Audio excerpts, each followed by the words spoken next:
Каква е причината да си в София? Имаме пауза малко за националните отбори. 3-4 дена и се прибрах. Как си иначе? Как върват нещата при тебе? Всичко е окей, нормално. В отбора върви.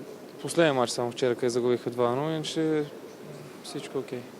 Национален отбор на България, как според теб се представя до този момент с квалификациите?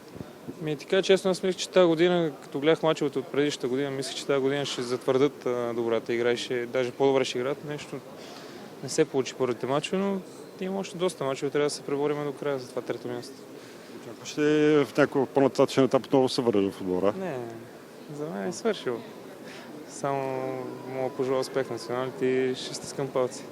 А с отбора ти клубния, как мислиш, че се представя? Има ли шансове за нещо повече през този? Бориме Лига Европа. Сега изпуснахме така последните им секунди 2 точки сам кар. Но да има доста мачове до края. Мисля, че играме доста силно и добър колектив. Ако така продължаваме, мисля, че се преборим за тази Лига Европа. Последно за националния отбор много се говори какво да е бъдещето на Любо Пенев. Според теб трябва ли той да продължи с отбора или може би да се търсят нови варианти?